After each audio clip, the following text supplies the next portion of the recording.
남편과 저는 1살 차이이고 30대 초반의 부부입니다. 결혼한 지는 2년이 지났고 아직 아이 없이 맞벌이를 하며 살고 있어요. 예전에 연애하던 시절에는 저는 부모님 집에서 직장을 다니고 있었고 남편은 집에서 독립하여 혼자 자취를 하고 있었습니다. 출퇴근 시간 오래 걸리는 것이 싫다며 회사 근처에서 방을 얻어 자취를 하고 있었는데 그렇다고 시댁이 멀리 다른 지방에 있는 것도 아니었어요. 겨우 차 타고 30분 거리에 부모님 집이 있는데 혼자 나와서 따로 살고 있는 모습이 조금 이상하게 느껴지기도 했지만 크게 신경 쓰이진 않았습니다. 왜 집 놔두고 자취하냐고? 그냥 집에 있으면 답답하잖아. 엄마 잔소리하는 거 듣기도 싫고 그래서 나와서 사는 거야. 남편의 성격 자체가 조금 무뚝뚝한 편이기도 했고 본인이 직장 생활하면서 돈을 벌기 시작하니까 그냥 독립을 바로 해버린 것 같았어요. 저는 남편과는 반대로 부모님과 굉장히 친하게 지냈고 주말에는 같이 식사도 하고 영화도 보러 갈 정도로 잘 지내고 있었기 때문에 솔직히 이해가 가진 않았습니다. 집에서 지내면 엄마가 밥도 해주고 방값이랑 생활비도 절약되잖아. 그냥 자취방 정리하고 집에서 들어가서 사는 게 어때? 연애를 하는 동안 몇 번 이런 대화를 한 적이 있었는데 그럴 때마다 남편은 부모님이랑 잘 안 맞는 것 같다면서 한 집에서 살기 싫다고 대답을 했었습니다. 심지어 명절이 되면 저는 부모님과 큰 집에 가서 친척들과 시간을 보내고 돌아왔는데 남편은 그 당시에 집에도 들어가지 않은 채 자취방에서 혼자 보냈습니다. 명절인데 왜 집에 안 가고 궁상맞게 혼자 있는 거냐 물어보면 자기는 사람 많은 건 딱질색이고 시끄러워서 혼자 조용히 보내는 것이 좋다는 사람이었습니다. 저는 당시에 정확한 집안 사정도 알 방법이 없었으니 그냥 부모님이랑 사이가 별로 좋지 않구나 생각하고 넘어갈 뿐이었죠. 그러다가 둘 사이에 결혼 이야기가 나오기 시작하고 제가 처음으로 시댁에 인사를 드리러 갔었는데 이미 현관 밖에서부터 시끌시끌하더라고요. 문을 열고 들어가니 시댁 친척 식구들이 다 모여 있었습니다. 남편의 이모님들 두 분의 식구들과 외삼촌까지 와 계시더라고요. 미리 언지를 못 받아서 아무런 대비도 못하고 있었는데 친척들이 다 와 계셔서 적잖이 당황을 했었습니다. 정신없는 첫 인사가 끝나고 며칠 뒤에 또 연락이 오더니 이번에는 친가 쪽 고모님들이 저를 보고 싶어 한다고 하셔서 또 한 번 인사를 드리러 가게 되었어요. 당시에 남편에게 원래 그쪽 식구들은 이렇게 자주 모이냐고 물어봤더니 보통 명절이 아니면 이런 경우가 없는데 우리가 결혼한다고 하니까 얼굴 한번 보려고 다들 모였던 거라면서 걱정하지 말라며 저를 안심시켰어요. 저도 그때는 그런가 보다. 남편이 집안의 장손이라서 친척들의 관심이 많은 것이라 생각하고 그냥 넘어갔습니다. 그리고 몇 달 후 저희는 결혼식을 올리게 되었는데 그 과정도 역시나 순탄치는 않았어요. 저는 결혼 전 부모님 집에서 생활했고 엄마에게 용돈을 조금 드리면서도 월급의 70%는 항상 저축을 하고 있었습니다. 그래서 결혼할 때 모아둔 돈이 1억은 넘게 있었고 이 정도 돈이면 혼수 맞추고 저희 신혼집에 필요한 거 다 채워넣고도 남을 거라고 생각했어요. 하지만 막상 상견례까지 끝나고 결혼식 날짜까지 다 잡아둔 상황에서 신혼집을 정하려고 두 사람이 이야기를 하던 도중에 남편이 그때까지 모아둔 돈이 거의 없다는 걸 알게 되었습니다. 당시에 남편은 방 하나 그리고 주방 겸 거실 하나가 있는 12평 빌라에서 살고 있었는데 그 빌라 월세 보증금으로 들어가 있는 2천만 원 그리고 현금 1,000만 원이 가진 돈의 전부였어요. 출퇴근용으로 타고 다니는 자동차가 있었지만 그건 팔 수 없으니 제외하고 전 재산 3천만 원으로 저한테 결혼을 하자고 이야기를 했었던 거죠. 저는 당연히 제가 1억 정도는 모아놨으니 남편도 저와 비슷한 정도는 돈을 모아놨겠지 생각을 했었는데 혼자 월세 내며 자취하고 자동차 할부금 갚으며 살다 보니 돈을 별로 모으지 못했다고 말하더군요.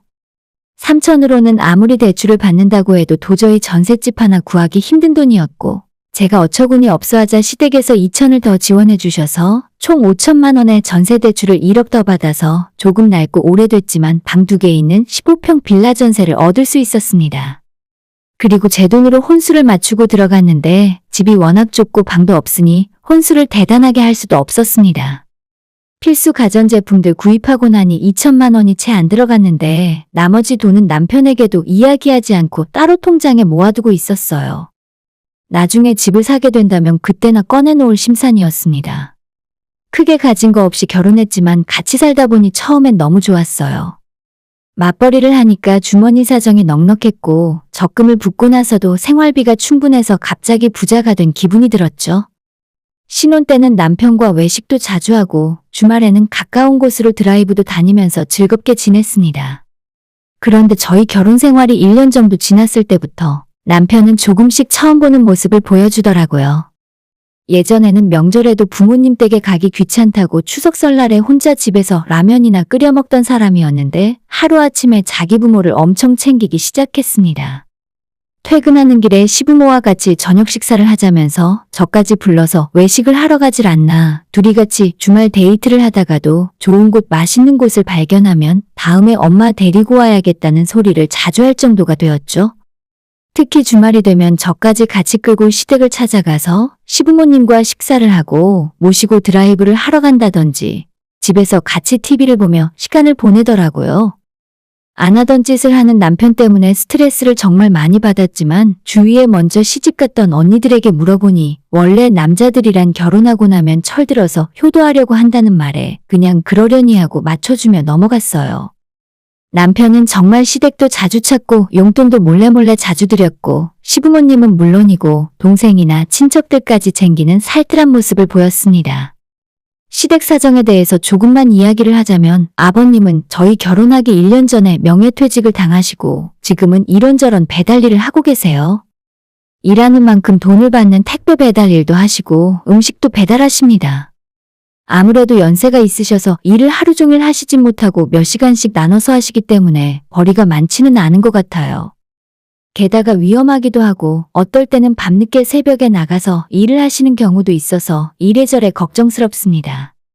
남편 밑으로 여동생이 하나 있는데 나이 차이가 좀 많이 나서 아직 25이고 대학은 작년에 졸업했지만 아직 취업 못하고 시부모님 댁에서 같이 사는 중입니다. 아직 취업을 못하고 있다 보니 먹고 쓰는 용돈을 모두 시부모님에게 의지하고 있는데 그것도 큰 부담으로 보였어요. 시어머니는 저를 만날 때면 항상 신우를 친동생처럼 생각해달라고 말씀을 자주 하시는데 아마도 제가 용돈을 주거나 많이 도와주길 바라시는 것 같았어요. 사실 종종 한 번씩 만나서 밥을 사주거나 신우에게 용돈을 주는 것 정도는 괜찮았습니다. 하지만 이게 한두 번 계속 반복되고 신우도 점점 제가 편해지니까 아예 대놓고 필요한 걸 요구하기 시작했습니다. 새언니, 저번에 용돈 보내준 건 고맙게 잘 썼어요. 근데 언니 아이라이너 못 써요? 저번에 보니까 색깔 이쁘던데. 나도 하나만 사주면 안 돼요? 어쩌다 한번 용돈을 주기 시작했더니 대놓고 저한테 손을 벌려대기 시작했고 시부모님도 저나 남편에게 바라는 것이 점점 많아지고 잘하려고 하면 할수록 끝이 없었습니다. 그러던 어느 날 갑자기 남편이 저한테 앞으로 매달 일정한 금액을 시부모님과 심지어 신우까지 용돈을 주고 싶다는 소리라는 겁니다. 부모님 형편이 좋지 않은데 한 달에 50만 원 정도씩 생활비를 드리면 어떨까? 그리고 내 동생도 취업하기 전까진 용돈을 우리가 줬으면 좋겠는데. 매달 시부모님에게 50만 원, 그리고 신우에게 30만 원씩 용돈을 주자더군요. 80만 원이면 굉장히 큰 부담이었는데 시부모님이면 몰라도 나이도 젊은 신우한테 용돈을 줘야 하는 이유를 도무지 이해할 수 없었습니다. 아가씨한테 용돈 주는 건 곤란하고 시부모님한테 50만 원씩 드릴 거면 친정부모님한테도 똑같이 드려야 돼. 제 말에 남편은 정색을 하면서 처가부모님은 아직 직장 생활하시고 형편이 어렵지도 않은데 굳이 용돈까지 드릴 필요가 있냐더군요. 차라리 그 돈을 자기 동생이나 부모님한테 더 드리는 것이 맞는 일이라는데 제가 이런 소리에 어떻게 동의할 수 있겠습니까? 생각해보니 남편이 이런 적이 한두 번이 아니었어요.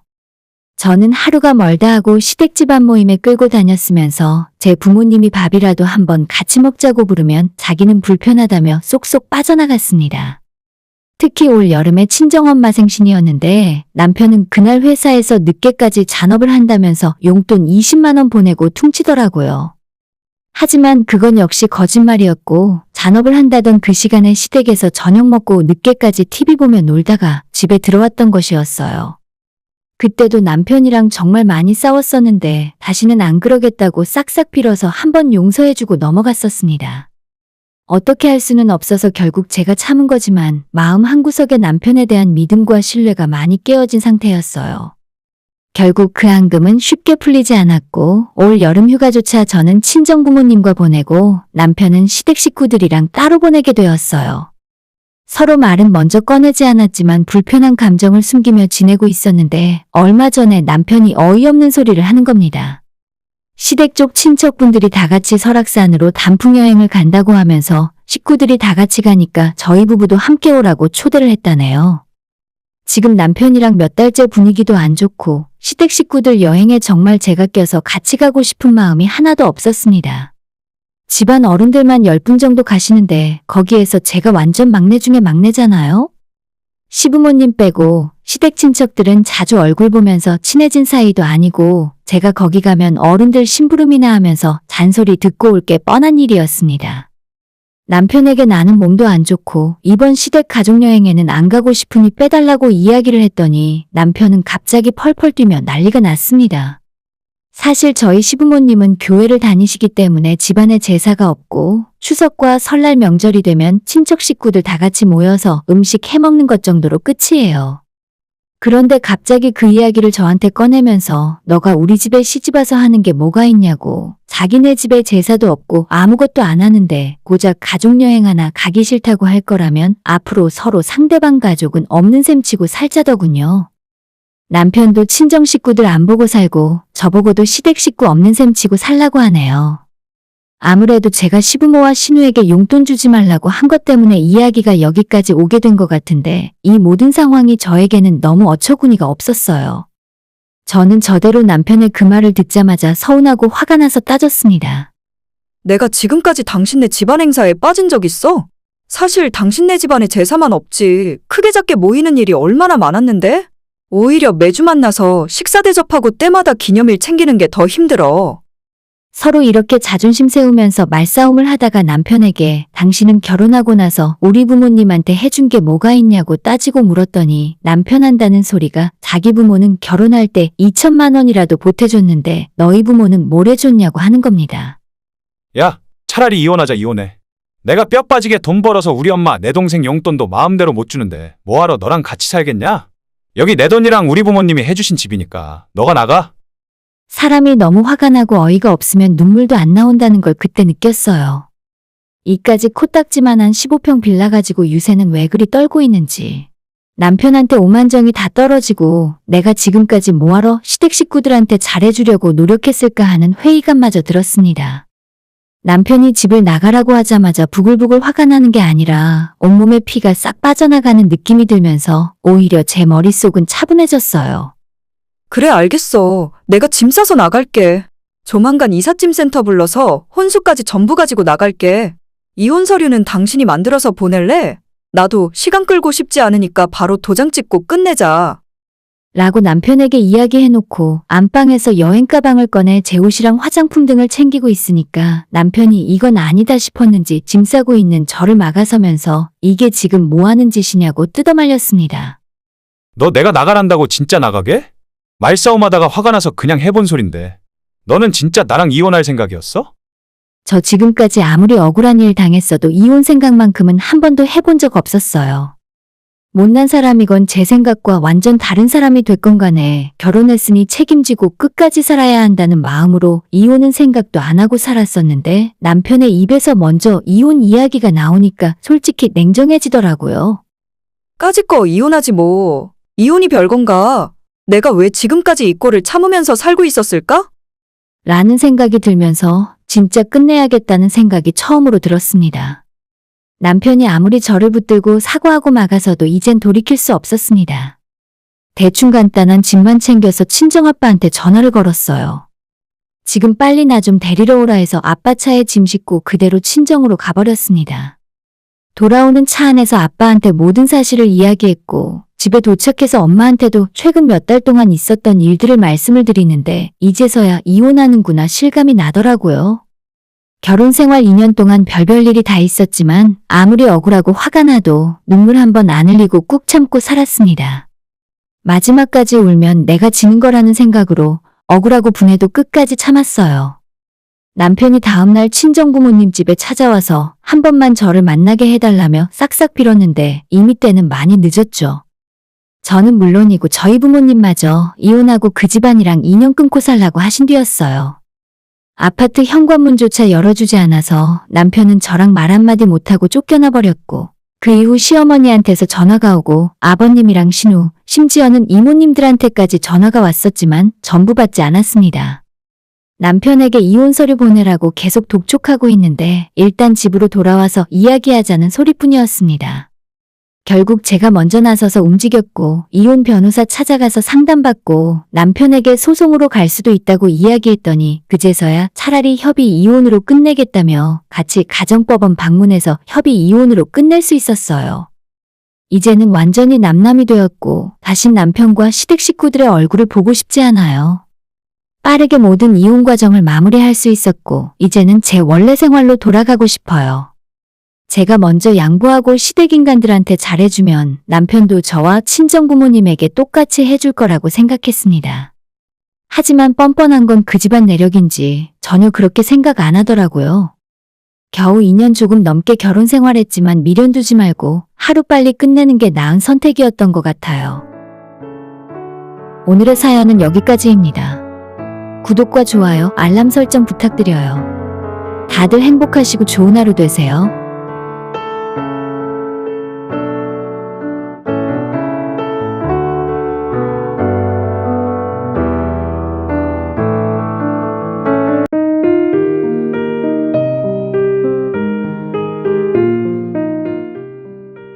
세상에 둘도 없는 내 편이라 생각했던 사람이 제 인생의 가장 큰 걸림돌이었네요. 그냥 남이었다면 간단하게 인연 끊고 다시 안 보고 살면 그만이지만 그 사람이 제겐 하나밖에 없는 혈육이라 그렇게 하기도 쉽지 않은 결정입니다. 늘 힘들고 억울한 일만 생기던 제 인생에 남편을 만난 뒤로 행복한 일이 너무 많이 생겼어요. 그래서 앞으로도 영원히 좋은 일만 가득할 줄 알았는데 이런 일이 일어날 줄은 꿈에도 몰랐습니다. 제가 중학교를 다니고 있을 때 아빠가 사고로 돌아가셨고 엄마와 단둘이 살았어요. 아빠가 돌아가시는 과정에서 친가 쪽 친척들과 사이가 완전히 틀어졌고 제 친할머니 할아버지조차 저와 엄마를 다신 보고 싶어 하지 않으셨죠. 그렇게 친가 쪽 친척들과도 완전히 연이 끊기고 이 세상에 저와 우리 엄마 둘만 남은 듯한 느낌이었습니다. 누가 뭐라고 해도 그때는 엄마가 제 유일한 보호자였고 유일한 가족이었어요. 아빠 돌아가시기 전에는 집에서 살림만 하시던 엄마가 저와 먹고 살기 위해서 그때부터 안 해본 일이 없는 것 같아요. 그전까지는 그래도 깔끔한 30평대 아파트에서 살고 있었는데 아빠가 돌아가시고 가세가 확 기울어서 방 하나 주방 하나 있는 빌라에서 엄마와 한 방에서 살게 될 정도였죠. 집 문제에 대해서는 할머니, 할아버지가 연관되어 있는데 그걸 정확하게 이야기하기엔 워낙 길고 복잡한 이야기라서 생략하고 짧게 요약하면 아빠가 돌아가시고 난 후에 살던 집을 팔아서 할아버지에게 진 아빠의 빚을 갚았습니다. 그러고 나니 남은 돈이 거의 없어서 나머지 재산을 다 정리해서 겨우 전셋집을 구할 수 있었죠. 저는 학생이었으니 어쩔 수 없었지만 엄마가 정말 고생해가며 저를 키우셨는데 처음엔 단순 노동을 하는 공장도 다니고 식당 일을 하거나 당장 먹고 살 생활비를 벌기 위해 아무 일이나 다 하셨어요.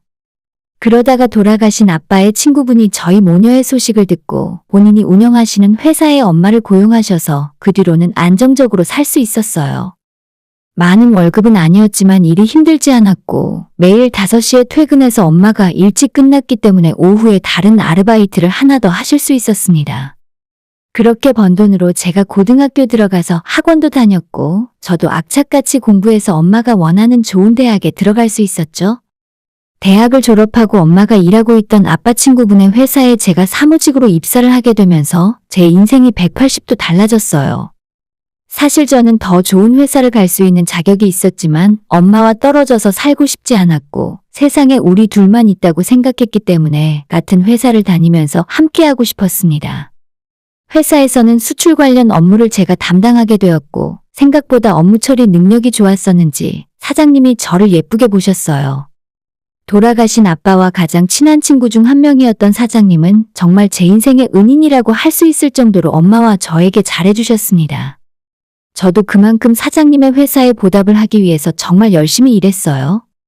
수출 업무를 맡아서 하다 보니 시차 때문에 새벽에도 연락을 받아야 하는 경우가 있었는데 집에서 잠을 자다가도 일어나서 업무를 볼 정도였죠.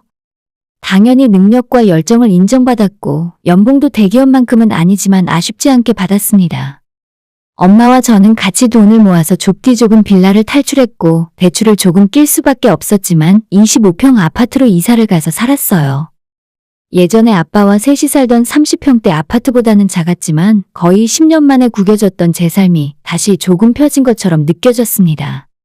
새 집으로 이사를 하고 10년 넘게 썼던 낡은 가구와 가전제품도 모두 내다버리고 전부 새 것으로 싹 바꿨어요. 엄마와 계속 이 집에서 행복하게 살 줄 알았지만 얼마 못 가서 제 인생에도 많은 변화가 생기게 되었습니다. 회사에는 저보다 6살이 많은 과장님이 있었는데 저와는 다른 부서라서 평소에 업무적으로 마주칠 일은 없었지만 점심시간이나 회식 때나 오며 가며 자주 엮이게 되더라고요. 제게는 언감생심 어울리지 않는 분이라 생각해서 그분이 제게 관심을 주고 있다는 걸 알고 있었으면서도 애써 무시하며 지냈습니다. 과장님에게는 한 가지 특이사항이 있었는데 저희 회사 사장님의 큰아들이었죠. 저와 엄마가 다니고 있는 회사였기 때문에 괜히 사장님 아들을 제가 만났다가 저는 물론이고 엄마까지 불이익을 당할 수도 있다는 생각에 조심스러웠습니다. 하지만 계속된 호의를 끝까지 거절하지 못하고 단둘이 식사도 하고 데이트를 몇 번 하다가 정식으로 사귀게 되었어요. 얼마 못 가 사장님 뒤에까지 들어가게 되었는데 걱정했던 것과는 다르게 흔쾌히 허락해 주셨고 오히려 잘된 일이라며 등을 떠밀어 주셨습니다. 안 그래도 옛날부터 우리 며느리 삼아야겠다 생각했었는데 니들끼리 알아서 잘 됐다. 내 아들이지만 착한 놈이니까 일단 만나보고 괜찮다 싶으면 일찍 결혼해버려. 그런 이야기를 들었을 때까지만 해도 설마 하는 마음이었습니다. 한 회사의 대표인 사장님의 집안과 비교하면 엄마와 단둘이 겨우 먹고 사는 제 집안 환경이 많이 초라하다는 생각이었거든요. 그저 사장님이 아빠와 친구라서 저를 좋게 봐주셔서 저런 마음에도 없는 소리를 하시는 거라고 생각하고 웃으며 넘어갔지만 진짜로 1년 뒤에 과장님에게 프로포즈를 받았을 때부터 현실이 되었습니다. 결혼하자는 프로포즈를 받고 사장님 댁에 인사를 드리러 갔을 때 정말 많이 긴장했지만 웃으면서 저를 맞이해 주셨어요. 아니, 내가 빨리 결혼하라고 했는데 왜 이렇게 오래 걸렸어? 처음 봤을 때부터 딱 우리 며느리로 생각했는데 진짜 이렇게 될 줄은 몰랐네. 저를 이미 며느리로 생각하고 계셨고 처음 인사드린 지 며칠 후에 상견례도 바로 하고 결혼식 날짜까지 번갯불에 콩 구워 먹는 것처럼 빠르게 진행되었어요. 처음부터 많이 기울어 있는 결혼이었지만 저는 직장 생활을 하며 모아놨던 돈을 엄마와 사는 새 집을 사기 위해 거의 다 털어넣었기 때문에 그 뒤로 돈을 별로 모으지 못했어요. 제 통장에는 딱 2천 정도 있었고 혼수를 맞추기에도 부족한 돈이었습니다. 마이너스 통장이라도 만들어서 혼수를 맞춰야 하나 혼자 고민을 하다가 당시에 지금의 남편에게 솔직히 이야기하고 어떻게 해야 좋을지 모르겠다 말을 했어요. 신혼집도 전부 다 해주시는데 혼수도 해갈 수 없는 제가 너무나 한심했습니다. 하지만 남편은 그런 제 이야기를 듣더니 자기가 TV를 가장 중요하게 생각한다며 저보고 TV만 사오라 하더군요. 난 TV만 좋으면 돼. 자기가 TV만 사와. 나머지는 전부 내가 알아서 할 테니까 걱정하지 말고. 매일 TV 보면서 자기가 사준 TV라 생각하면 정말 기분 좋을 것 같아. 이래도 되나 싶었지만 속는 셈 치고 80인치짜리 커다란 TV를 사버렸고 그걸로 제 혼수는 정말 끝이었습니다.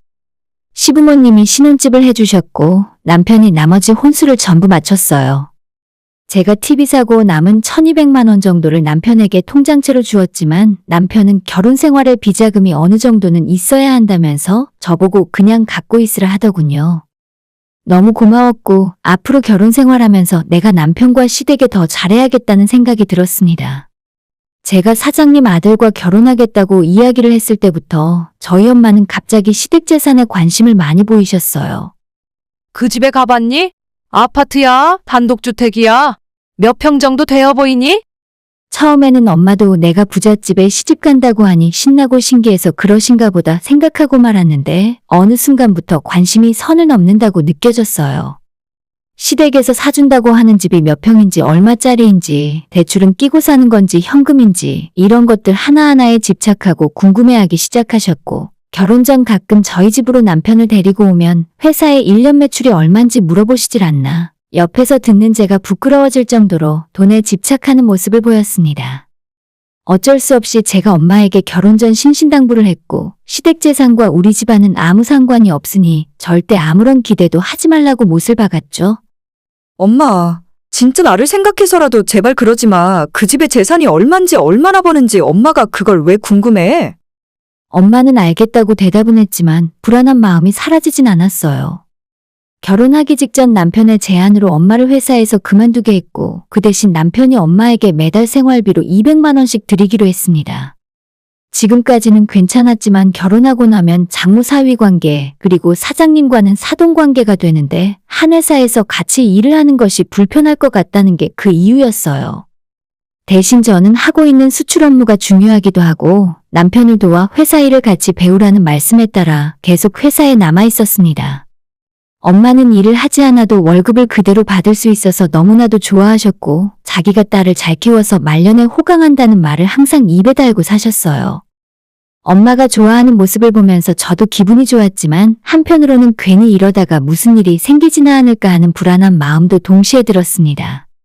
결혼하고 나서 처음에는 엄마가 직장을 다니지 않아도 돈 걱정을 안 할 수 있어서 너무나 좋아하셨어요. 반년 정도는 아무런 문제도 일어나지 않았고 저와 남편은 행복하게 신혼생활을 즐기며 살았습니다. 월급을 받기 위해 다니던 회사가 내 남편의 회사라고 생각을 하니 보는 눈이 정말 많이 달라졌고 회사에서 밤늦게까지나마 일을 하더라도 전혀 힘든 줄 몰랐어요. 퇴근하고 집에 돌아오면 아직도 이게 정말 내 집인가 싶을 정도로 믿겨지질 않고 무엇보다 제가 철이 들고 나서부터 항상 머릿속에 달고 살았던 먹고 사는 것에 대한 걱정이 사라지니 너무 마음이 편했습니다. 매일 하루하루 행복하게 아무런 걱정 없이 살고 있었는데 얼마 전 사무실에서 일을 하고 있다가 남편이 저를 따로 호출했어요. 사무실에는 듣는 귀가 많아서 남편의 차 안에서 둘이 대화를 나눴는데 그때 충격적인 말을 듣게 되었습니다. 여보, 내 말 오해하지 말고 들어. 장모님이 어제 우리 부모님 댁에 찾아오셨대. 프랜차이즈 카페를 하나 차리실 생각이라면서 3억만 빌려달라고 하셨다는데. 남편에게 말을 듣고 있었지만 저는 이게 무슨 상황인지 이해가 가질 않았습니다. 머릿속은 번개를 맞은 것처럼 정신이 하나도 없었어요. 우리 엄마가 일하지 않아도 매달 적지 않은 돈을 받고 있는데 대체 뭐가 아쉬워서 장사를 하겠다고 시댁에 돈을 빌리러 갔는지 모르겠습니다. 돈 빌려달라는 말에 시부모님은 굉장히 당황을 하셨고 결국 거절했지만 또다시 저희 엄마가 돈을 직접 빌려주지 않을 생각이면 보증이라도 서달라 하셨다네요. 시아버님이 저한테 직접 말을 해야 하나 말아야 하나 고민을 하다가 결국 남편을 통해 말씀을 전달하셨고 너무 창피해서 쥐구멍에라도 숨고 싶었습니다. 우리 엄마 아빠도 당신한테 뭐라고 할 생각은 없는 것 같은데 앞으로 장모님이 이런 불편한 부탁을 안 하셨으면 좋겠다고 하시더라. 저는 남편에게 일단 알겠다 대답을 하고 혼자 밖에 나와 엄마에게 전화를 걸었습니다. 엄마가 전화를 받자마자 저도 모르게 미쳤냐는 소리가 튀어나왔어요. 엄마 진짜 왜 그래? 미쳤어? 나 이혼하고 인생 망하는 꼴 보고 싶어서 그래? 엄마는 아주 기가 막힌 사업 아이템이 있다며 시외곽에 커다란 주차장을 가진 카페 부지가 임대로 나왔다 하셨습니다. 거기에서 커피도 팔고 디저트도 팔면 손님들이 줄을 서서 몰려올 거라는데 지금 이게 무슨 소리인지 이해도 가지 않았습니다. 사업을 그렇게 하고 싶으면 엄마가 돈을 벌어서 하지 왜 시댁에 찾아가서 그런 소리를 했냐고 따졌더니 어차피 저희 시댁은 집안에 돈을 쌓아두고 사는데 3억 정도면 그들에겐 껌값이라 하더군요. 야, 원래 이 정도는 달라고 할 수 있는 거야. 그 사람들이 3억이 큰 돈이라고 생각하겠니? 그리고 내가 내 이름으로 빌릴 거라니까 보증만 서달라고 하는데 그게 그렇게 어려운 일이야? 엄마는 도저히 말이 통하지 않더군요. 일단 절대 앞으로 그러지 말라고 이야기해놓고 아버님에게도 퇴근 시간 전에 따로 조용히 찾아가서 저희 엄마 때문에 죄송하다, 다신 이런 일 없게 하겠다고 사과드렸습니다. 집에 와서 남편과 많은 이야기를 했지만 솔직히 뾰족한 방법이 떠오르진 않았습니다. 엄마를 집에 꽁꽁 묶어둘 수도 없는 일이고 일하지 않아도 매달 따박따박 생활비를 주니까 이상한 사람들과 어울려 다니며 허파의 바람이 들어간 것 같았어요. 남편은 이런 일이 다시 일어나지만 않게 해달라 말하고 더 이상 어떠한 잔소리도 제게 하지 않았지만 제가 눈치가 보여서 도저히 살 수가 없습니다.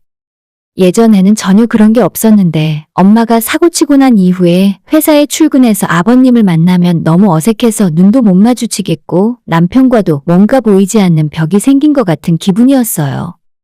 이대로 가다가 엄마가 또 한 번 사고를 치면 그땐 돌이킬 수 없게 될 것만 같아서 제가 먼저 나서기로 했습니다. 퇴근하고 저 혼자 친정으로 달려가서 엄마와 대화를 나눴어요. 서로 소리 지르고 싸우고 한 건 아니지만 저는 정말 심각했습니다. 엄마, 나 진짜 엄마한테 마지막으로 하는 말이야. 엄마 덕분에 지금까지 잘 컸고 결혼해서 행복하게 살 수 있었어. 근데 엄마가 한 번만 더 선 넘으면 그때부터는 내가 엄마랑 안 보고 살 수밖에 없어.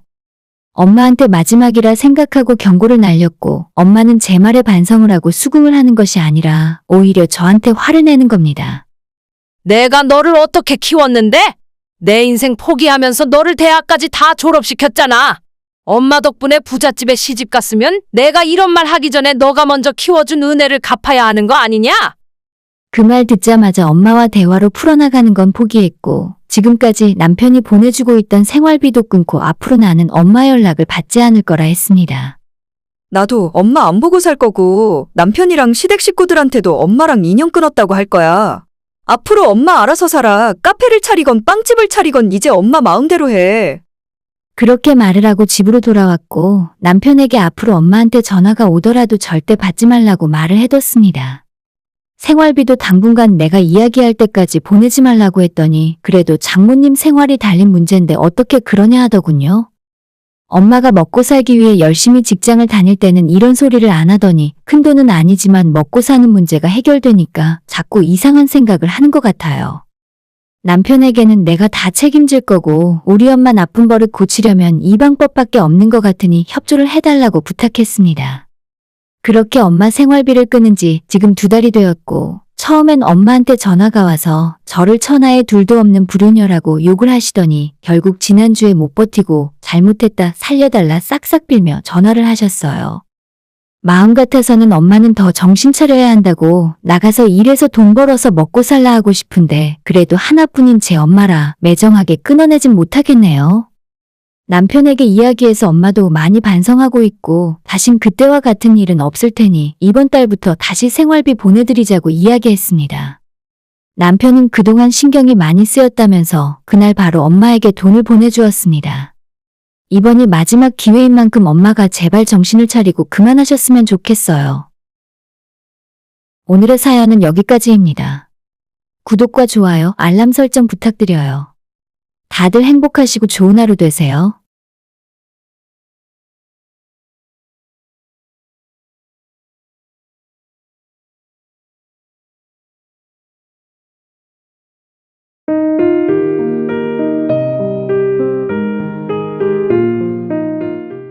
저는 작년 봄에 결혼해서 이제 1년 반 정도 결혼 생활을 한 30살 초보 세대기입니다. 3살 연상의 남편과 열심히 맞벌이를 하면서 내 집 마련의 꿈을 꾸는 중이에요. 저희는 직장 생활을 하던 중에 친구의 소개로 만났고 아직은 억대 연봉 근처에도 못 가는 평범한 사람들이지만 남한테 피해 안 주면서 조용히 잘 살고 있습니다. 남편과 저는 별다른 문제도 없고 사이도 원만하지만 오늘 제가 사연을 보내게 된 이유는 사고뭉치 저희 신우 때문이에요. 신우는 남편과 띠동갑으로 아직 20대 초반이라 온 집안 식구들의 관심과 사랑을 한몸에 받으며 자라다 보니 성격이 제멋대로입니다. 제멋대로라는 말도 정말 순화해서 표현한 소리고 그냥 개차반이라고 하는 것이 딱 어울릴 것 같아요. 남편은 우락부락한 외모와는 다르게 의외로 모범생 스타일이라 지금까지 사고 한 번 안 치고 살았는데 신우는 막둥이라서 시부모님이 너무 오냐오냐하고 키워서 그런지 문제야 그 자체였습니다. 중학교 다닐 때부터 시부모님이 학교에 불려다니셨고 결국 고등학교 때 도를 넘은 괴롭힘으로 강제 전학까지 하게 됐다고 해요. 결혼 전 시댁에 인사드리러 갔을 때 처음으로 신우를 보게 되었는데 솔직히 말해서 첫인상이 그리 좋지는 않았습니다. 당시에 고등학교 3학년이었는데 대학은 이미 포기해서 그런지 머리도 샛노랗게 염색을 하고 화장도 저보다 더 진하게 하는 것 같아서 솔직히 학생의 모습은 전혀 들지 않았어요. 그날도 제가 인사하러 온다고 해서 저를 기다린 건 아니었고 신우가 약속이 있어서 외출을 하던 중에 시댁 아파트 현관 엘리베이터 앞에서 마주쳤었거든요. 야, 너 어디가? 오늘 내 여자친구 인사하러 온다고 했잖아. 남자친구가 외출하고 있는 동생에게 이렇게 이야기를 했더니 저를 한번 위아래로 쓱 훑어보고는 자기랑 상관없는 일이라며 그냥 가버리더군요. 그것 하나만 봐도 신우가 집안에서 어떻게 자라왔는지 대충 예상을 할 수가 있었습니다. 다행히 그 뒤로 만난 시부모님은 괜찮은 사람들로 보였고 신우가 조금 이상하더라도 제 결혼 생활엔 아무 상관이 없다고 생각해서 대수롭지 않게 넘어갔었죠. 워낙 신우랑 나이 차이도 많이 나고 아직 너무 어리기 때문에 시간이 지나면 처리될 거라 생각했어요. 하지만 신우는 20살이 되어도 변함없이 사고를 치고 다녔습니다. 대학도 안 가고 일도 안 하고 하다못해 아르바이트를 하는 것도 아니라 그저 놀면서 먹고 마시고 아무런 생산적인 활동을 하지 않았습니다. 오히려 나이가 20살이 넘으면서 사고치고 다니는 스케일만 더 커졌습니다. 한 번은 시내 번화가에서 남편이랑 차를 타고 지나가는 중이었는데 멀리서 봐도 한눈에 신우를 알아볼 수 있었어요. 번화가에서 남녀 여러 명이 술에 취해 시끄럽게 떠들면서 걸어가고 있었는데 뒤에서 헤어스타일만 봐도 딱 우리 신우였죠. 남편이 바로 차를 근처에 세우고 달려가서 신우를 붙들어 왔고 차에 억지로 탄 신우는 뒷자리에서 제 남편에게 화를 내고 욕하고 소리를 질렀지만 못 들은 척 시댁에 데려다 주었습니다. 하지만 그날만 저희 눈에 띄어서 그런 거고 신우도 나이를 먹을 만큼 먹었는데 밖에서 술을 먹던 남자랑 어울려서 놀고 다니던 그걸 본질적으로 막을 방법은 없었죠. 남편과 시아버지가 많이 혼내기도 했었지만 그것도 딱 그때뿐이었고 결국에는 신우가 우는 소리를 하며 용돈 달라고 연락을 하면 바로 보내주는 모습을 정말 많이 봤어요. 아니, 당신도 그러면 안 되는 거 아니야? 자꾸 용돈을 주고 필요하다면 다 사주니까 아가씨가 아직 천방지축이지. 돈 필요하면 나가서 아르바이트라도 하라고 해. 한 번은 제가 답답한 마음에 참견을 한 적도 있었는데 남편 생각은 걔가 밖에 나가서 멀쩡한 일을 할 수도 없을 거고 괜히 이상한 곳에 가서 사고를 치고 다니는 것보다 조금씩 용돈을 주면서 관리하는 것이 낫답니다. 제 동생이나 저희 집안 일이라면 절대 그냥 넘어가지 않았을 테지만 어디까지나 시댁 문제였으니 제가 끝까지 참견하긴 어렵더라고요. 그러던 지난 연말 시댁에서 충격적인 소식을 전해 들었습니다. 신우한테 아이가 생겼고 무조건 상대방 남자와 결혼하고 아이는 낳아서 키우겠다 하더라고요. 신우는 여전히 무직이었고 아무리 봐도 아이를 낳아서 키울 수 있는 상황이 아니었어요. 시부모님은 인생에서 크게 후회할 짓을 하지 말라며 뜯어말렸지만 그럼 당장 뱃속에 생긴 생명을 어떻게 하냐는 신우의 말에 아무 말도 할 수 없었죠. 솔직히 말해서 제 입장에서도 신우와 시부모님에게 뭐라 해줄 말이 없었습니다. 기왕 이렇게 됐으니 결혼하고 아이도 낳아서 한번 잘 살아보라고 덕담을 해줄 수도 없었고 그렇다고 다른 선택을 권유할 수도 없는 상황이었죠. 남편도 이 문제로 골머리를 썩었지만 역시나 당사자가 아닌 이상 뭐라고 할 말이 없었습니다. 시부모님은 일단 결혼하고 싶다는 아이 아빠를 집으로 불러 얼굴을 보자 하셨고 며칠 뒤에 저와 남편까지 다 모여서 신우의 남자친구를 처음 보는 자리를 마련했고 그 자리에서 또다시 저는 난생 처음 보는 광경을 마주하게 되었어요. 애미야, 너 살림을 어떻게 하는 거니? 네? 갑자기 무슨 말씀이세요? 인터넷 정수기 약정 끝난 지가 언젠데 여태 77만 원 손해보고 살았다. 77만 원이라뇨? 자세히 말씀해 주세요, 어머님. 인터넷 가입 가전 렌탈 대리점 아정당에 전화 한 통이면 인터넷 TV 최대 47만 원, 정수기는 최대 30만 원, 전부 다 하면 최대 77만 원까지 설치 당일에 받을 수 있어. 쓰던 요금 그대로 새 제품의 지원금까지 받을 수 있는데 안 할 이유가 없지. 에이, 어머님, 요즘 그런 거 믿으면 안 돼요. 아정당은 매달 10,000명 이상 신규 가입하는 국내 가입자 수 독보적 1위 대리점이야. 지금까지 누적된 후기가 2만 개도 넘는다 얘. 알뜰폰도 전화 한 통에 쓰던 번호 그대로 개통할 수 있다니까. 어머, 지금 당장 전화해서 상담 받아야겠어요. 365일 밤 10시까지 언제든 편하게 상담 가능한 아정당. 이 영상 보시고 17만 아정당 유튜브 채널 구독만 해도 100만 원 상당의 최신형 휴대폰 증정 이벤트 참여할 수 있으니 꼭 구독하시고 경품도 노려보세요. 신우 머리도 노란색이지만 남자친구의 머리도 비슷한 색깔이었어요. 여자친구 집에 인사드리러 오는 거라고 해서 나름대로 정장을 챙겨 입고 왔지만 옷이 다 덮지 못하는 손목과 목덜미에 언뜻 보이는 문신은 다 가릴 수가 없더라고요. 신우보다 6살이 많은 그 남자는 예전에는 주류 납품 회사를 다니다가 코로나 때 회사에서 실직하고 그 이후 배달 일을 하고 있다 말했습니다. 직업에 귀천은 없고 무슨 일을 하든지 집에서 놀고 먹는 저희 신우보다야 나은 사람이라고 생각하지만 문신과 머리 색깔을 보면 솔직히 뒷골이 살짝 땡겨왔습니다. 첫인상에 선입견을 가지면 안 되는 일이지만 신우의 결혼 생활이 너무 뻔히 보이는 기분이었습니다. 저도 그렇고 남편도 그 당시에 똑같은 생각을 하고 있었다 하더라고요. 하지만 결혼을 하겠다고 말하는 신우와 뱃속의 아이까지 책임지겠다는 상대방 남자의 말에 시댁 집안 식구들 그 누구도 아무런 말을 하지 못했습니다. 결혼을 시키자니 이제 20살 신우의 미래가 너무 불안정하고 그렇다고 당장 헤어지고 모든 걸 정리하라고 말할 수도 없는 상황이었죠. 제가 반드시 유나를 행복하게 해주겠습니다. 지금 하는 일 때문에 아버님, 어머님, 형님께서 불안해하실 수도 있지만 제가 보기엔 이래도 착실하게 일하면서 사는 사람이고 한 달에 500만 원 넘게 벌고 있습니다. 결국 양가 부모들의 허락 아래 결혼식 준비를 시작하게 되었죠. 신혼집은 남자 쪽에서 준비하기로 했고 저희 시댁에서는 혼수를 맞추기로 했는데 여기서 또 하나 골 때리는 사건이 있는데 양가 상견례하고 며칠 지나지 않았을 때 신우가 한마디 상의도 없이 덜컥 혼인신고를 먼저 하고 왔습니다. 당연히 저희 시어머니 시아버지는 정신 나갔냐고 펄펄 뛰었지만 신우는 오히려 당당했어요. 뭐 어때? 어차피 결혼할 건데 혼인신고 몇 달 먼저 하는 게 뭐가 어때서? 이래야 진짜 부부가 된 거 같지. 그렇게 결혼하고 잘 살아보겠다고 호언장담을 하던 두 사람은 결국 신우의 배가 남산처럼 부풀어 올라 있었던 지난 8월 갑자기 헤어졌습니다. 임신 막달이라 얼마 안 있으면 애를 낳아야 하는데 신우는 그냥 헤어졌고 그런 놈이랑 결혼도 절대 할 생각 없다고 말했습니다. 당연히 시부모님의 억장이 무너지면서 뱃속에 있는 아이는 어떻게 할 생각이냐고 다들 물었는데 당당하게 자기가 잘 키울 거래요. 너가 애를 어떻게 키워? 너도 아직 돈 벌어본 적도 없으면서. 남편이 신우에게 화를 냈지만 지금처럼 시부모님 집에 살면서 키우면 된다며 쓸데없는 걱정하지 말래요. 온 식구들의 걱정 속에 8월 말 드디어 아이가 태어났고 신우는 엄마가 되었습니다. 신우가 아이 아빠와 결혼식도 하기 전에 혼인신고를 해놨기 때문에 양육비를 달라고 이야기를 해봤지만 그쪽 식구들 한다는 소리가 고소를 하던지 와서 뺏어가던지 능력이 있으면 받아보라며 뻔뻔하게 나왔습니다.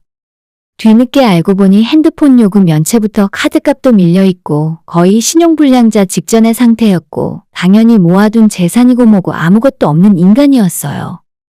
자기가 목숨 걸고 오토바이 타는데 돈 벌어서 저희 신우에게 양육비 줄 바에야 차라리 집에서 놀고 만다는 소리까지 하는 놈이었습니다. 두 사람이 싸우고 헤어져서 결혼은 하지 않게 되었지만 상식적으로 생각해서 아이의 아빠잖아요. 전혀 책임감 같은 건 찾아볼 수도 없었고 도저히 대화가 통하지 않았어요. 신우도 자기가 일하고 벌어서 키우면 된다는데 지금까지 한 번도 일을 안 해봤으면서 갑자기 뭘 할 수 있다는 건지 모르겠더라고요. 아이를 낳는 것, 입히고 먹이는 것, 그리고 신우의 산후조리원 비용까지 전부 시부모님이 부담을 하셨고 집안 형편이 그리 넉넉하지 않은 상태에서 갑자기 목돈이 쑥쑥 빠져나가니 너무 힘들어 하셨습니다. 시어머니는 손주가 태어났을 때부터 갑자기 일을 늘리셨어요. 원래는 일주일에 이틀 정도만 일을 나가셨는데 그때부터는 주 5일 이상, 어떨 때는 일주일 내내 주말까지 나가서 일을 하실 때도 있었어요. 아무래도 기본 생활비도 훨씬 많이 들고 신우는 아이 낳은 뒤로 역시나 집에 누워만 있기 때문에 돈이 많이 부족하셨을 겁니다. 그런데도 신우는 아무런 위기감도 없이 매일 집에서 인터넷으로 아기 옷이나 신발 같은 물건들만 계속 사들이고 있었습니다. 시댁에 택배 박스가 엄청 쌓이기 시작하고 힘들어하는 부모님을 보다 못한 남편이 제발 적당히 하라며 말렸지만 신우는 들은 척 만척하고 말았습니다. 산후조리원을 나와서 처음에는 몸이 아프다며 집에서 하루 종일 누워만 있더니 이젠 조금 상태가 좋아졌는지 다시 밖으로 나돌기 시작했어요. 개벌은 남 못 준다고 출산하고 한 달도 안 되어 친구들을 만나 술을 마시고 놀러 다녔습니다. 나이가 젊어서 그런지 회복도 엄청 빠른 것 같았어요. 문제는 하루 종일 일하고 돌아온 시어머니가 퇴근하고 집에 돌아오자마자 아이를 맡겨두고 뛰쳐나간다는 겁니다. 그렇게 나가서 새벽까지 술을 먹고 놀다가 들어오니 자연스럽게 아이를 돌보는 건 시어머니의 몫이었죠. 아직 애가 너무 어려서 2-3시간마다 분유를 타먹여야 하고 혼자서 잠을 한 번 자도 몇 시간 못 자고 금방금방 깬다 하더라고요. 저는 아직 아이가 없으니 육아에 대해 아무것도 모르지만 하루 종일 밖에서 일하고 돌아온 어머님에게 모든 것을 맡겨놓는 건 너무 가혹하다 생각합니다. 남편이 몇 번 신우에게 경고도 하고 너가 키운다고 했으니 부모로서 책임감을 갖고 행동하라고 이야기를 해봤지만 역시 쇠귀의 경읽기나 마찬가지였습니다. 그렇게 아이 낳고 나서도 정신 못 차리고 시부모님에게 용돈 타서 술 먹고 놀러 다니다가 얼마 전에 시어머니와 신우가 크게 싸웠나 봐요. 내가 아주 걔만 생각하면 머리가 지끈지끈 아파. 자식 잘못 키운 죄가 크다지만 이건 애도 너무하잖아. 어머님이 저한테 전화해서 하소연을 하실 정도고 신우는 신우대로 화가 잔뜩 나서 다시는 엄마한테 애 안 맡길 거라 하더군요. 그때부터 이상하게 신우는 저한테 친한 척을 하고 쓸데없이 연락을 자주 하기 시작했어요. 지금까지 속에 있는 말 한마디 제대로 해본 적 없을 정도로 불편한 사이였는데 자기가 언제부터 나를 그렇게 좋아했다고 새언니 하면서 아양을 떨어댔습니다. 무슨 꿍꿍이로 저럴까 싶었는데 제가 쉬고 있던 토요일에 신우가 갑자기 애를 봐달라며 연락을 해왔습니다. 새언니, 나 이따가 잠깐 외출 좀 해야 하는데 우리 승준이 딱 3시간만 봐줄 수 있어요? 저는 한 번도 애를 본 적도 없고 어떻게 돌보는지 전혀 몰라서 곤란하다 거절했는데 시어머니는 일하러 나갔고 제가 안 봐주면 도저히 맡기고 나갈 사람이 없답니다. 언니, 진짜 걱정할 거 하나도 없어요. 분유 내가 다 준비해서 가져갈 테니까 때 되면 먹여주기만 해요. 승준이가 착해서 울지도 않고 침대에 눕혀놓으면 바로 잠들거든요. 어차피 언니 애 낳으면 겪어야 할 일인데 예행 연습한다고 생각해요. 몇 번 거절하다가 솔직히 아기에 대한 호기심도 있고 딱 3시간 정도라면 어떻게든 되겠지라는 생각에 한번 봐주기로 했습니다. 친구가 애를 낳으면 돌잔치에 가서 구경을 한 적은 있지만 실제로 제가 분유를 먹이거나 애를 돌본 적은 한 번도 없거든요. 잠시 후에 신우가 아이와 함께 커다란 가방을 들고 왔고 분유와 기저귀, 만에 하나를 대비해 갈아입을 옷과 물티슈를 여러 개 가져왔더라고요. 진짜 별거 없거든요. 제가 분유 먹이는 시간 카톡으로 보내놨으니까 그것만 지켜주시고 등을 잘 두드려주시면 돼요. 오늘 아침에 일어나서 지금까지 안 자고 있었으니까 침대에 눕혀놓으면 금방 잘 거예요. 무슨 일 있으면 저한테 전화하세요. 신우는 약속 시간이 늦었는지 급하게 여러 가지를 설명하고 황급히 가버렸습니다. 갑자기 떨어진 날벼락이었지만 저희도 내년쯤 아이 계획을 생각하고 있었기 때문에 미리 육아 연습을 해본다는 생각이었죠. 정말 다행인 건 신우의 말대로 착한 아이였고 저희 집에 있는 동안 울지도 않고 잠도 잘 자고 빵긋빵긋 웃는 모습이 너무 예뻤어요. 3시간 만에 온다던 신우가 5시간 정도 지나서 오긴 했지만 하나도 힘들지 않고 아이가 너무 예쁘고 귀여웠죠. 혹시라도 나중에 또 신우가 아기를 봐달라고 하면 부탁을 못 들어줄 것도 없었습니다. 그런데 신우가 아기를 다시 찾아가고 몇 시간이 지나서 갑자기 저한테 전화가 오더라고요. 새언니 혹시 우리 애 꼬집었어요? 다리에 빨갛게 꼬집힌 자국 같은 게 있는데. 너무 황당한 소리에 순간 할 말을 잃었고 오늘 아무 문제도 없이 아이와 정말 좋은 시간을 보냈는데 그런 일은 결코 없다고 대답했어요. 잠시 후 신우가 사진을 보냈는데 뽀얀 아이 종아리에 빨갛게 살짝 부어오른 것이 보이긴 했습니다. 하지만 저는 결코 아이에게 나쁜 짓은 하지 않았고 이건 맹세할 수 있어요. 하지만 신우는 제 말을 믿지 않는 눈치였고 한참 전화통화 끝에 일단 알겠다며 제 말을 믿겠다 하더군요. 제가 본 게 없으니 언니 말을 믿을 수밖에 없죠. 근데 저는 믿고 맡겼는데 아이한테 이런 일이 생기니 조금 속상하네요. 다음엔 언니 집에 CCTV라도 설치해야 할까 봐요. 다른 말은 다 그냥 참고 넘어갔는데 CCTV란 소리를 듣고 완전 뚜껑이 열렸습니다. 저보다 한참 나이도 적은 신우에게 이런 말을 들으니 정말 억울함을 넘어 분노가 치밀어 오르더라고요. CCTV요? 우리 집에 CCTV를 달겠다고요? 그냥 앞으로 저한테 맡길 생각 하지 마세요. 저한테 애 맡기지 않으면 괜히 의심받을 일도 없잖아요. 제가 화가 잔뜩 나서 빠르게 쏘아붙였더니 신우는 아니면 아닌 거지 왜 그렇게 발끈하냐며 화내는 모습이 더 이상해 보인다고 끝까지 저를 긁었어요. 신우와 전화로 실랑이를 하고 있었는데 옆에서 듣고 있던 남편이 제 전화기를 뺏어들고 너 다시는 우리 집에 애 맡긴다고 데려오지 말라고 소리를 버럭 질렀습니다. 야, 너 진짜 해도 정도껏 해. 우는 소리 하길래 한 번 봐줬더니 뭐가 어쩌고 어째? 한 번만 더 우리한테 애 봐달라고 하면 내가 엄마한테 이야기해서 당장 집에서 내쫓아버리라 할 거야. 평소 자기 오빠 알기를 지나가는 똥개만도 못하게 여기는 신우였는데 저렇게 화를 내니까 아무 소리 못하는 모습이었습니다. 남편은 그동안 저 몰래 본인 용돈에서 20만 원, 30만 원씩 신우에게 보내주고 있었다고 하면서 앞으론 절대 그런 짓 하지 않겠다네요. 그리고 시어머니한테도 바로 전화 걸어서 앞으로 손주 봐주느라 고생하지 말고 동생 때문에 속 썩지 말고 차라리 집에서 내쫓아버리라 했어요. 물론 어머님이 그럴 뿐이 아니라는 건 알지만 남편이 신우에게 얼마나 크게 화가 났는지는 알 수 있었습니다. 한번 크게 질러놨더니 그 뒤로 신우에게서 어떠한 연락도 오질 않았어요. 제 눈에도 신우가 워낙 아직 애처럼 보이고 애가 애를 키우는 것처럼 보였기 때문에 저도 도와주고 싶은 마음이 컸습니다. 하지만 이런 식으로 선을 넘으면 해주려고 하다가도 맘이 싹 식어버려요. 다신 그 어떤 것도 도와주고 싶지 않고 그날 예쁘게 저와 몇 시간을 함께했던 아기한테도 정이 가질 않네요. CCTV 이야기까지 들어가면서 신우의 아이를 봐주는 일은 절대 없을 것 같습니다. 오늘의 사연은 여기까지입니다. 구독과 좋아요, 알람 설정 부탁드려요. 다들 행복하시고 좋은 하루 되세요.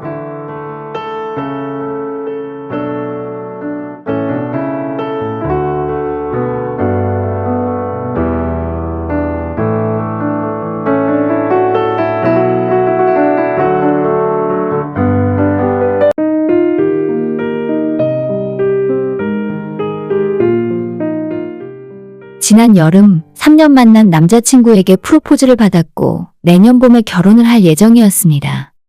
이렇게 말하면 이미 날짜까지 다 잡은 것 같이 느껴지지만 사실 상견례도 하지 않았어요. 남자친구 집에 처음으로 인사를 드리러 갔다가 예상치 못한 사건이 터져버렸고 그 길로 결혼이고 뭐고 다 없던 일이 되어버렸습니다. 제 생각과 너무나도 달랐던 남자친구와 그 집안 식구들과는 도저히 가족이 되어 평생 보고 지낼 수 없겠더라고요. 만났던 지난 3년의 시간이 너무 아깝지만 제 부모님에게 물어봐도 여기서 끝내는 것이 낫겠다고 말씀을 하실 정도였어요. 저는 아직 부모님 집에서 살고 있고 남자친구는 직장 때문에 고향을 떠나서 혼자 자취를 하고 있습니다. 3년이나 만나면서 남자친구의 부모님은 저희 존재를 진작부터 알고 계셨고 예전에 서울로 남자친구를 보러 올라오셨을 때 그때 스치며 잠깐 만나 인사를 한 적은 있었어요. 하지만 정식으로 인사를 드리러 간 건 이번이 처음이었고 사실상 처음 만난 거나 다름없는 상황에 이런 불쾌한 일을 겪게 될 줄은 꿈에도 몰랐습니다. 저는 어릴 때부터 해산물, 특히 그 중에서도 새우 알레르기가 있어요. 엄청 심한 건 아니라서 음식에 조금 섞인 정도는 먹을 수 있고 입술이 살짝 붓거나 목에 따끔따끔한 느낌이 들 때도 있지만 크게 문제가 된 적은 별로 없습니다.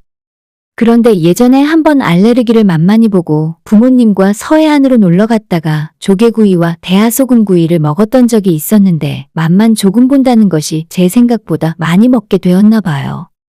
그때 갑자기 얼굴도 심하게 붓고 목구멍 안쪽까지 간지럽고 부어오르는 것이 느껴져서 황급히 부모님 차를 타고 가까운 대학병원 응급실로 달려간 적이 있었습니다. 병원에서 주사도 맞고 약을 먹었더니 다행히 빨리 가라앉긴 했는데 의사 선생님께서 가급적이면 알레르기 유발하는 식품은 섭취를 자제하라는 말을 듣고 말았어요. 그때 너무 큰 충격이었고 해산물 먹는 것이 무서워져서 평소에는 가급적이면 거의 먹지 않습니다. 컨디션이 좋지 않은 날에는 해산물과 새우가 들어간 국물을 조금 떠먹어도 목이 붓는 느낌이 들어서 바로 약을 꺼내 먹곤 했어요. 남자친구와 3년 만나면서도 당연히 이런 제 특징에 대해 몇 번이나 설명을 했었고 평소에 항상 약을 가지고 다닐 정도였습니다. 집에서는 저 때문에 부모님까지 해산물 들어간 음식을 피하실 정도였는데 그때마다 죄송한 마음도 들었고 그래서 주말에는 친구들과 약속을 잡아서 일부러 외출을 많이 하기도 했어요. 제가 집에 없고 늦게 들어오는 날에는 부모님 두 분이서 마음껏 먹고 싶은 음식을 드실 수 있기 때문에 눈치껏 자리를 피해드렸던 거죠. 남자친구와 만날 때는 절대로 해산물을 입에 대지 않았습니다.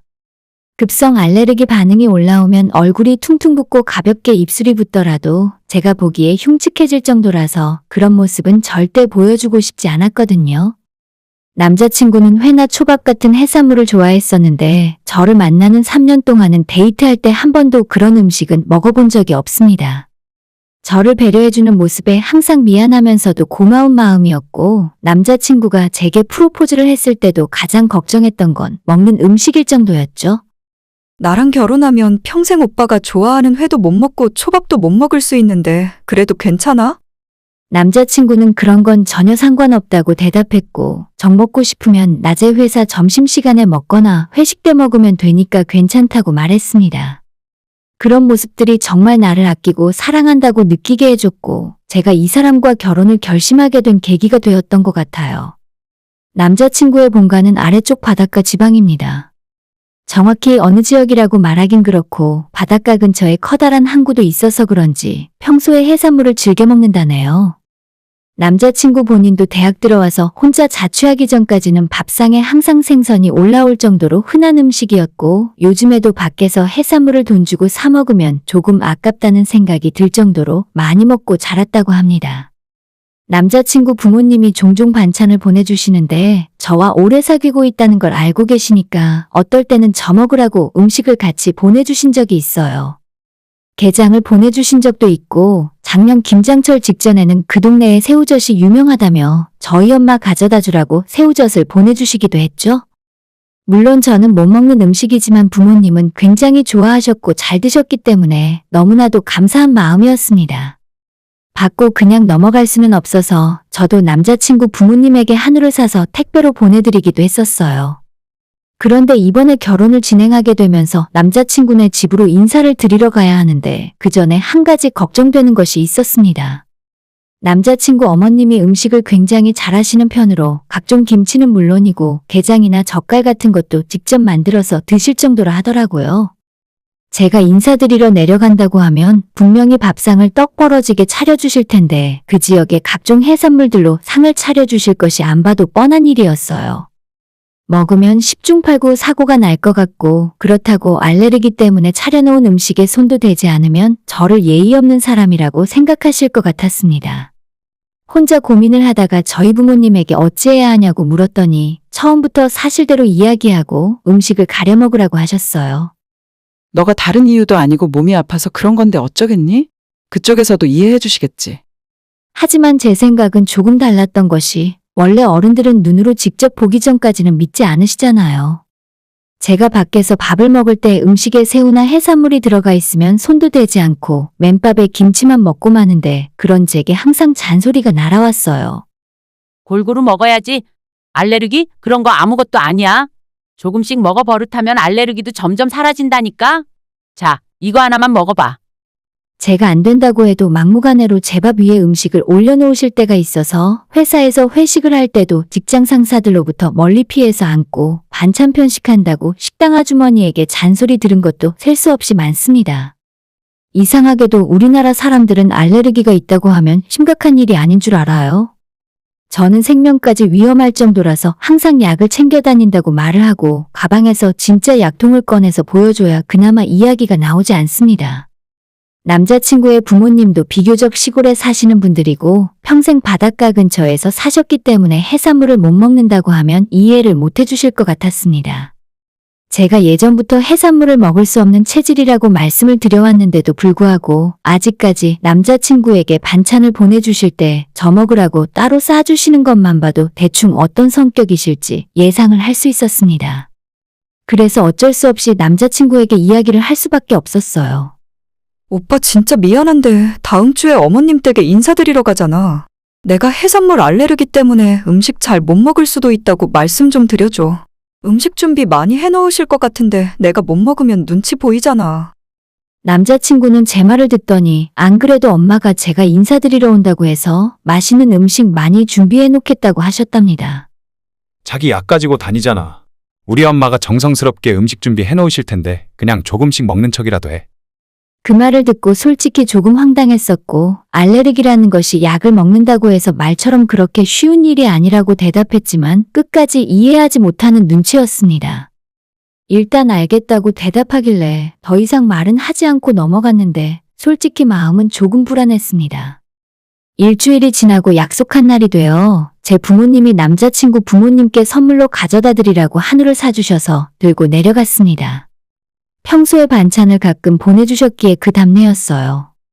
차를 타고 가면 5시간쯤 걸린다고 해서 KTX를 타고 내려갔어요. KTX로도 2시간이 넘게 걸리는 거리였지만 역에서 택시로 갈아타고 또다시 한참을 들어가야 남자친구의 집이 나왔습니다. 어머님께서 집 앞까지 저희를 마중 나오셨고 인사는 나중에 해도 되고 밥상을 차려놨으니 빨리 식기 전에 들어가서 밥부터 먹자 하셨습니다. 그렇게 남자친구 부모님 댁에 처음 들어갔는데 역시나 거실 한복판에 커다란 상을 펴고 그 위에 음식이 한가득 차려져 있었어요. 생선구이와 회가 드라마에서나 본 것처럼 산처럼 쌓여 있고 직접 만드셨다고 하는 간장게장과 양념게장이 따로따로 있었고 처음 보는 반찬들과 냄새가 강한 홍어까지 있더라고요. 그 와중에 예전에 제가 먹다가 응급실로 실려갔던 커다란 대하 소금구이도 차려져 있었죠. 육고기는 전혀 찾아볼 수 없었고 완전히 해산물 파티나 다름없었습니다. 솔직히 어느 정도는 예상을 했었지만 남자친구에게 미리 제 말을 전해달라고 해놨는데도 제가 먹을 수 있는 음식이 거의 없어서 당혹스러울 정도였어요. 빨리 와. 너 온다고 해서 오늘 새벽 시장에 제일 좋은 물건들만 가져왔어. 방금 전까지 살아있던 싱싱한 놈들이야. 빨리 와서 먹어라. 정말 너무 감사한 일이었지만 그 당시 제 귀에는 제대로 들리지 않았어요. 이 난관을 어떻게 헤쳐나가야 하나 등에는 식은땀이 흐를 정도였는데 남자친구를 슬쩍 쳐다보니 이미 저는 신경도 쓰지 않고 자리를 잡고 앉아서 밥을 먹기 시작했습니다. 빨리 앉아서 먹으라는 어머님 말씀에 남자친구 옆에 자리를 잡고 일단 수저를 들었지만 도무지 젓가락이 어디로 가야 할지 모르겠더군요. 갓김치를 조금 먹고 야채 샐러드를 해놓으셨길래 그것도 조금 먹고 있었더니 깨작거리는 제 모습을 보고 어머님이 밥그릇 위에 생선 한 토막을 올려주셨습니다. 너 왜 이렇게 못 먹어? 음식이 입에 안 맞니? 팍팍 좀 먹어봐. 저는 어쩔 줄 모르고 남자친구만 쳐다봤지만 여전히 저한테는 눈길도 안 주고 자기 밥만 먹고 있었습니다. 뭘 먹다가 알레르기가 터질지 알 수 없는 상황이었지만 여기서 제가 너무 거절하면 분위기가 이상해질 것 같아서 주시는 음식도 조금 먹고 상위에 있는 다른 반찬들도 조금씩 먹는 신용을 했습니다. 그래도 차마 좋지 않은 기억이 있던 새우만큼은 절대 먹지 않고 있었는데 또다시 어머님이 요즘 새우가 제철이라서 너무 싱싱하고 좋은데 왜 안 먹냐며 직접 껍질까지 까서 제 앞접시에 놓아주셨어요. 이제는 진짜 그냥 넘어가면 안 될 것 같고 확실하게 말씀을 드릴 때가 왔다고 생각했습니다. 어머님 죄송한데 제가 해산물에 알레르기가 심하게 있어서요. 특히 새우는 예전에 한 번 먹었다가 응급실까지 간 적이 있기 때문에 먹지 못할 것 같아요. 맛있는 음식 많이 차려주셨는데 정말 죄송합니다. 저는 최대한 공손하게 말씀을 드렸고 이렇게 이야기하면 어느 정도 이해해 주실 거라고 생각했습니다. 하지만 어머님과 아버님 모두 새우 알레르기는 들어본 적도 없다고 하시면서 일단 한번 먹어보라고 계속 권유를 하셨어요. 그건 너가 싱싱하지 않은 걸 먹고 탈이 나서 그런 거야. 이건 30분 전까지 팔딱팔딱 살아있던 거라니까. 이번 기회에 먹고 싹 고치면 되겠다. 어서 한 입 먹어보래도. 다른 음식은 적당히 먹고 나서 나중에 약을 먹으면 큰 문제는 없을 것 같았는데 새우만큼은 도저히 입에 대질 못하겠더라고요. 몇 번을 고민하다가 도저히 못 먹겠다고 죄송하다 말씀을 드렸더니 어머님 아버님의 기분이 많이 상하신 것 같았습니다. 먹기 싫으면 먹지 말라면서 제 앞접시에 있는 새우를 다시 가져다가 드시더라고요. 정말 민망했고 저는 거울을 안 보더라도 제 목덜미와 귀까지 새빨갛게 달아오른 것을 느낄 수가 있었습니다. 그때까지 한마디도 하지 않던 남자친구가 갑자기 잠깐 이야기 좀 하자며 밖으로 저를 끌고 나갔습니다. 대체 무슨 말을 하려고 그러나 싶었는데 다짜고짜 저한테 화를 내면서 저보고 유난 떨지 말라는 소리라는 겁니다. 너 진짜 왜 그래? 우리 엄마가 너 온다고 새벽부터 음식 준비하신 거야. 서울에서만 살아서 시골 밥상은 마음에 안 드니? 왜 그렇게 유난을 떠냐? 살면서 이런 식의 이야기를 들은 건 처음이라 너무 충격받았고 황당했지만 저는 그게 아니라 내가 해산물에 알레르기가 심하게 있고 특히 새우 알레르기 때문에 고생한 적이 있는데 어떻게 나한테 저걸 먹으라고 할 수 있냐고 따졌습니다. 내가 햄을 못 먹는 걸 어머님께 말씀드리긴 했냐고 물었더니 약 먹으면 되는데 굳이 그런 이야기를 해서 분위기를 깨야 하냐고 하더군요.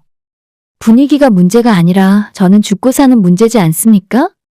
내가 예전에 새우를 먹고 온몸이 팅팅 부어서 기도까지 막히고 세상 떠날 뻔했다고 이야기를 했더니 그렇게까지 심한 사람이 어디 있냐고 오버하지 말라네요. 너 진짜 여기까지 와서 이럴 거야? 약 먹으면 된다며?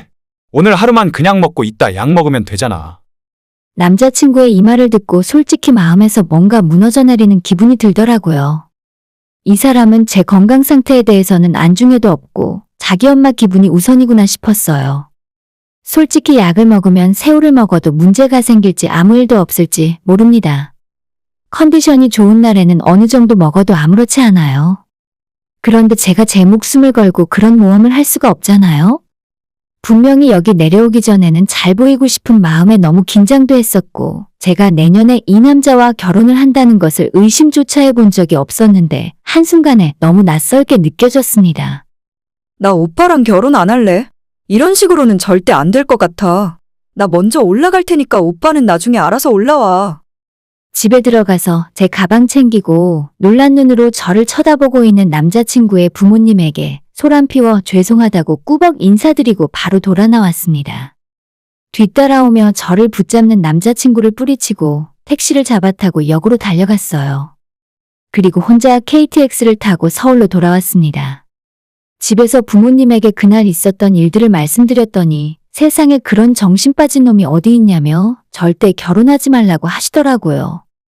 아무리 차려놓은 음식이 귀해도 자기 아내 될 사람만큼 귀한 게 어디 있냐고 우리 딸을 그런 취급하는 놈한테 절대 시집 보내지 않겠다고 하셨습니다. 저도 오만정이 다 떨어져서 얼굴도 보기 싫고 대화도 하고 싶지 않더라고요. 헤어지자고 문자 하나를 보내놓고 핸드폰 번호까지 전부 차단해놨더니 다음날 남자친구가 제가 어머님 댁에 가져간 한우 세트를 다시 들고 저희 집으로 찾아왔습니다. 너가 밥도 제대로 못 먹고 가서 우리 엄마가 이건 다시 돌려드리래. 어제는 내가 실수한 것 같아. 앞으론 이런 일 없을 테니까 화 풀고 나중에 다시 인사드리러 가자. 별일 아니라는 듯 대수롭지 않게 이야기하니까 더욱 화가 나더군요. 가져온 한우는 다시 받아들었고 남자친구에게 우린 이미 끝났으니 이렇게 집으로 불쑥 찾아오지 말라고 했습니다. 내가 그 새우 먹고 응급실을 갔어야 직성이 풀렸겠니? 못 먹는다고 하니까 장난 같아? 저희가 현관 앞에서 목소리가 커지고 소란스러워지자 집에 있던 아빠가 그 소리를 듣고 나오시더니 남자친구에게 다신 찾아오지 말라며 쫓아내셨어요. 그날 이후로도 친구 핸드폰으로 연락을 해오거나 저희 집 아파트 근처에서 서성거린 적도 있었지만 지금은 완전 연락을 끊어냈습니다. 저는 저를 최우선으로 생각해주는 사람과 결혼하고 싶지, 위험할 수도 있는 음식을 억지로 먹으라는 사람과는 만나고 싶지 않아요. 약 먹으면 다 해결될 일이라면 제가 평소에 알레르기 있다고 말도 안 했겠죠. 세상을 본인 기준으로만 생각하는 남자친구와 그 가족들이 너무 싫어요. 이젠 다 끝났으니 앞으로 엮이지 않게 되어 다행이라 생각하고 저는 이제 다른 좋은 사람 찾을 겁니다. 오늘의 사연은 여기까지입니다.